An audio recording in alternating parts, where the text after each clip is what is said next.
Good morning, Knicks Nation. Today is Friday. It is the 11th day of February 2022. Happy Friday. Hope you're all healthy and COVID free this Friday and your family as well. And that the needs of you and your family in terms of food, shelter, clothing, as well as health are being met. Blessings upon those that work in the healthcare field, along with the first responders trying every day to save human lives. Blessings upon those that pick up garbage for our cleanliness on terms of the streets and sidewalks. Blessings upon those that make deliveries for us. Trucks, cars, bikes, motorcycles, on foot for our convenience. Double blessings on the men and women trying to rescue boys and girls, teenagers, and adults from sex trade operations and human trafficking, which apparently is a huge problem in New York, as well as Virginia, where I live. Fairfax County is the second largest sex trafficking, and kidnapping area in the United States. Houston, Texas, and now they're discovering, of course, New York. Curses upon the perpetrators and perverts that traffic in this human misery of prostitution, child prostitution, pornography, child molestation, pedophilia, and of course the aforementioned sex trafficking, human trafficking. May they rot in hell. Finally, blessings upon the homeless. Nearly 600,000 men, women, and children on the streets of the United States, and millions around the world in similar or worse conditions. Blessings upon them. But theirs is the kingdom, and blessings on those trying to help. So there was a basketball game last night. The New York Knicks went into one of the most difficult places in the NBA to play. After losing 3 straight, after getting stomped by Denver just a few nights before, and against one of the top 2 teams in the NBA, record-wise, and they beat them. And that, brethren, I want to tell you, I needed that after what happened yesterday. And you all know what we're talking about in terms of the inaction, the inactivity of the New York Knicks at what I considered the most important trade deadline in the last 20 years. And that thing passed and we didn't do anything. So we knew what was going to happen. Tom Thibodeau was going to run that same crew.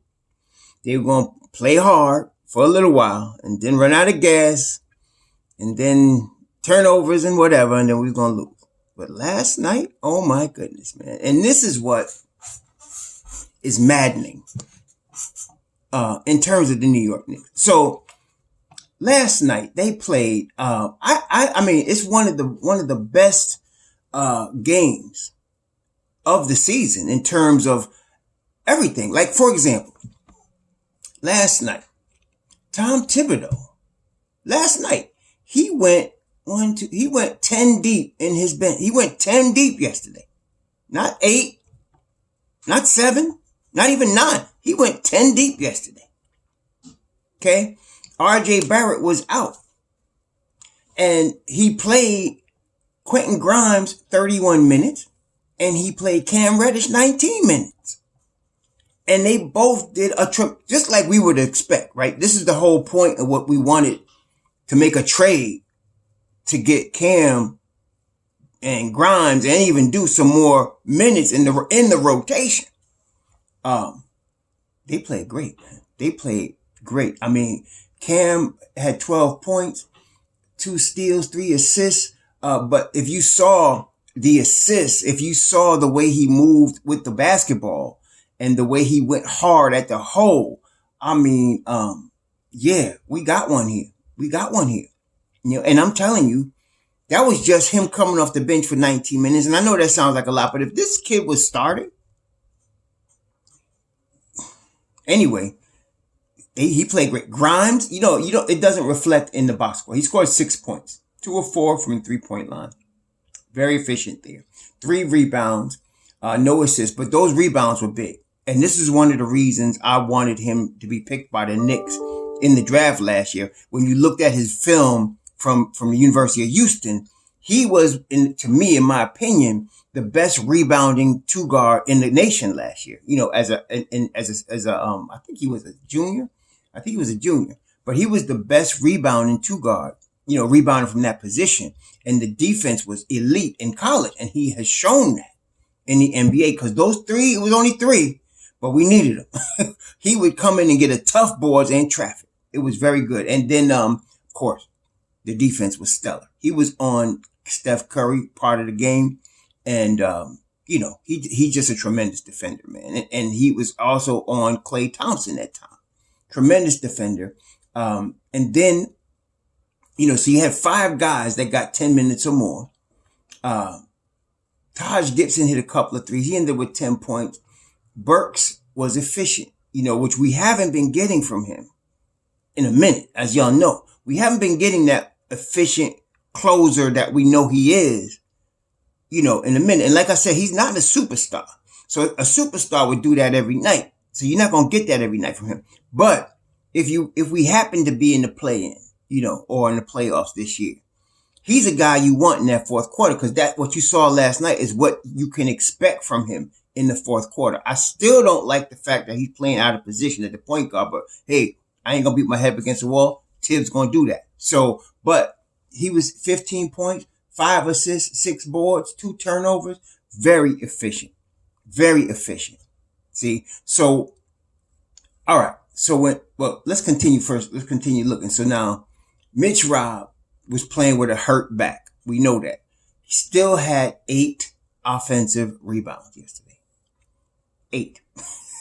He is, I think, I want to say, I'm going to be conservative and say he's probably top 10 in the NBA in offensive rebounds. He's probably top 5. I mean, he really is, at this point, this season, an elite offensive rebounder.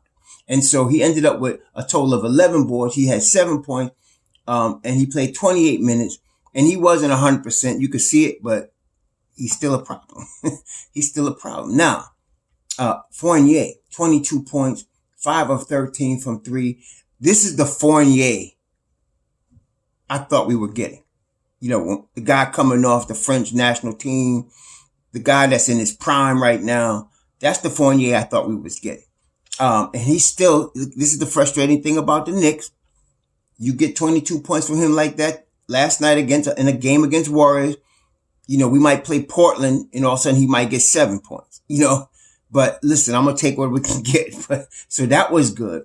But Kemba Walker too. Now, if you're going to keep a Kemba Walker, and I still am of the mind, they're going to waive him. They're going to buy him out and waive him. I'm still of the mind they're going to do that, because when D Rose gets back and he's ready to go with all the rest of the crew we got, somebody got to go. Somebody got to come out the rotation.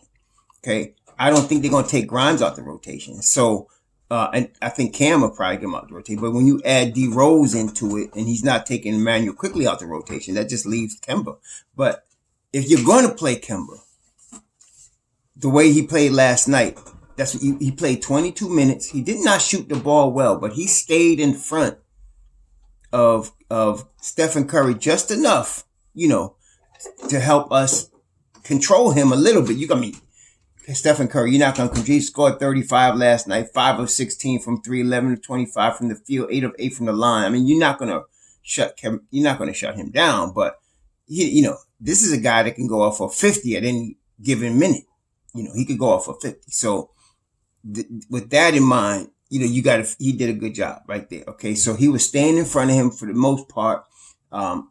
He wasn't hurting us, and he had 6 assists. He only had 2 turnovers. And again, the 22 minutes, you want to keep him in that 15 to 22 minute range. If you want to, be able to have him available game to game, except for back to back. So there's all kind of special things with him, special needs, as it were. But last night Tom Thibodeau played him perfectly the way you want to play him, and he played the game the way we want him to play the game. He's not going to ever be the 19 point a game scorer that we're not getting that from him. I thought we would, but we're not. But with that in mind, that was good, that the way he played last night. Now, the star of the game was Julius Randle. and this is the thing, again, you just never know what you're going to get from this guy. Okay? All-star Julius Randle or knucklehead Julius Randle. Ego tripping Julius Randle. Referee baiting Julius Randle. Or hustling Julius Randle. You don't know what you're going to get. Last night, we got all-star Julius Randle. He played 37 minutes. He was 10 of 23. He did not hit a three, but he was 8 of 12 from the line, 16 rebounds, 2 on the offensive end, only 2 turnovers. That's the big thing. Only 2 last night. Okay? He was very efficient. He didn't force anything. He was getting rid of the basketball, and he was hustling on both sides of the ball. If we got this Julius Randle all the time, we would have been in good shape.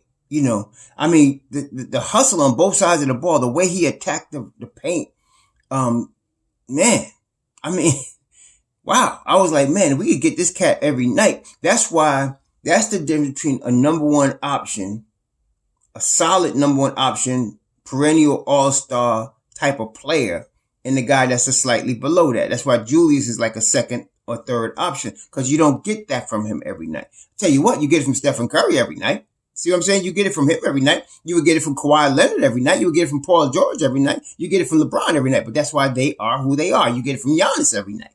You could just pencil in, 20 and 10 or whatever, and they're going to be a problem every night. Julius is not that. You never know what you're going to get every night. Which is why we got it last night. And then you went 10 deep, Tom went 10 deep, and you had efficient games from everybody else. You need that. Okay. It was very good last night come out. They still could have tied it. Klay Thompson missed what would be for him a really easy shot. I forgot who was guarding him. I think it was Grimes guarding him. No, Grimes was actually guarding Stephen Curry. I think Fournier was guarding him. Not the best defender, but he pump faked and got rid of Fournier and had a wide open look from about 15 feet and he missed it. That would have put it in overtime, but whatever, man. We take the win. We've lost games like that too, so we'll take that W. Quickly, again, 16 points, 1 assist. No, not 16. He played 16 minutes, 5 points, 1 assist. Like I said, man, I think when D Rose comes back, since Tom is not going to play deuce, so when D Rose comes back, Quickly will be better. I believe that because D Rose is a real point guard. So I think when D Rose comes back, you'll see Quickly's game improve. And so that's going to be a post All-Star game for him. You'll see that. It was a really good overall effort by the Knicks. I was like, I needed to see that. I was preparing myself. Perhaps I should look at every game. I was preparing myself for them to get stomped. I was preparing myself, as y'all know, I was preparing myself for them to get embarrassed and it'd be the third quarter and I just can't watch it anymore. But nah, they put in a tremendous performance yesterday. So, coming up for the Knicks, I think the next game is Portland. I think they're playing in Portland, the next game. And I think that's Saturday night, if I'm not mistaken. They're playing in Portland Saturday night. Yes, they are. And then Oklahoma City at Madison Square Garden on Monday. They got Brooklyn, on Wednesday, who's now going to have Ben Simmons. And then that's the last game. Next Wednesday is the last game before the All-Star break. So you got Portland, Oklahoma City, and Brooklyn. This is the maddening thing, again, about the Knicks. And this has happened for us for a minute now. Like when we were winning like 15 games and we were like 1 or 2 in line to get that bouncy ball for us to get the number 1 pick. And they win too many games. One year they won games in the last week of the season. And that cost, we ended up getting the 8th pick instead of the 2nd pick. And so that's going to happen. I think I'm preparing myself for that. They should be a lottery team. But all of a sudden, Tom going to whip these dudes. You might see them going in a little streak. And instead of us getting in the lottery, we might get pick 18. Or we might get in the lottery and get picked 10 to 15. Right now, we're ranked at the 10th spot to get the 10th pick, to be up there with the odds. But, I'm not going to get my hopes up that we're going to get the number 1 pick. But I'm going to be watching all of these kids. And that's kind of all right. And you know why? Because as you know now, you can get really good talent sometimes late in the first round, middle of the first round, second round. You can get really good talent. And now, with the new rules coming where the high school kids are going to come back into the lottery, you're going to see a lot of flame outs. You're going to see a lot of kids not make it. And they're going to be drafted purely on upside and potential. You're going to see a lot of guys drafted in the late first and second round that went to college that are going to have better pro careers. That happened when they first started allowing the kids to come out of high school. You started having everybody come out early. And a lot of really talented kids just came out too soon and they were flamed out. They were done, man. Or they were just not mature enough to handle the NBA, And so you're going to see that again. And so, you could get really good talent late in the first, in the second, as we saw. Mitchell Robinson was a second round pick. Quentin Grimes was a 25th pick. You could get talent, late in the first. So we'll see what happens. And the Knicks do have a very good scouting department, with Walt Perrin and them. They really good. I thought when we missed Clarence Gaines, I thought we was done as far as that. But Walt Perrin, out of Utah, when he came out of Utah, he's really good. So we're in good hands there. So I'm going to be watching these kids. I'm going to be scouting them, especially from now, knowing we know. It was a great win last night, but they're going to be frustrating to us. They're going to lose, and then they'll win a game you don't expect them to win, or they'll go on a winning streak. And of course, Tom trying to play like they're going in the NBA championship every night for 48 minutes. So let's see what happens. But it is what it is. I'll take the win. It feels good to win, especially after such a disappointing afternoon yesterday where the Knicks didn't move anything, didn't move anybody, just stayed pat. So we'll see what happens. And also, I think we just increased the odds dramatically to get Jalen Brunson. And the reason I say that is because of the trade that Dallas made yesterday, where they shipped KP, broke behind to brittle KP to Washington, and they got Spencer Dinwiddie. Spencer Dinwiddie, they're going to have him and Jalen Brunson, share the responsibilities at the point guard beside Luka Doncic. And Spencer Dinwiddie's in the beginning of a contract that's like a 4-year deal or something like that. So $42 million, something like that, 3 or 4 year deal. And then they just got Bertans. I know they're paying Spencer Dinwiddie $42 million, over 3 years, and they're paying Bertans $16 million a year for 5 years, $80 million. So I don't see them having the cap space to give Brunson the 5 years deal that they are capable of giving him. I think we just increased our odds of getting Jalen Brunson. So, and I'm not saying, I don't want to hear, I don't want Jalen Brunson. Listen, that's not mine or your call. That's the Knicks call. And with all the background between Brunson and the Knicks, I'm resigned to the fact that aside from the Knicks, Dallas, the Knicks are his first choice. Certainly looks like that with his father. So, and the Knicks are going to give him the money. So, worst thing, we could get worse. I'd rather Jalen Brunson than Spencer Dinwiddie. I don't like Spencer Dinwiddie. From all that mess he used to talk when he was on mess, if y'all remember that, all that crap he talk about the Knicks when he was in Brooklyn. I don't like him. Let him go to Dallas and play down there in Big D. I don't, but I'd rather have Brunson than him, and I'd rather have Brunson than Fox at $163 million. Now, the only guy I would take above Brunson that we now know we didn't have a chance at really, but then they changed their mind, was Tyrese Halliburton. Nobody knew. It's not the Knicks' fault we didn't get Halliburton. Y'all should stop trying to crap on your team every chance you get. The Kings told everybody he was off the table until they met up with the Pacers, and all of a sudden he became available. Nobody knew that, including Knicks, and apparently teams was really ticked off about that because they would have put more effort into getting him had he been made known to be available. But that's the thing that Sacktown did. That's what makes them Sacramento Kings.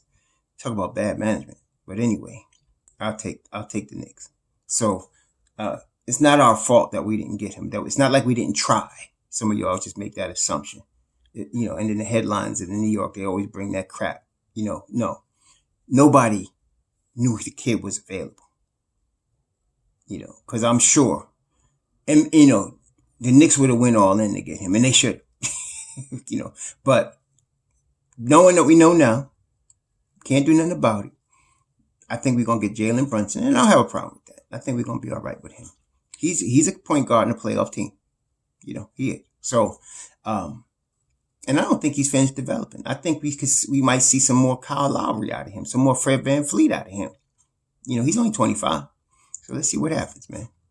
Anyway, y'all please enjoy your weekend. Be safe out there. Let's hope the Knicks go into Portland and win, right?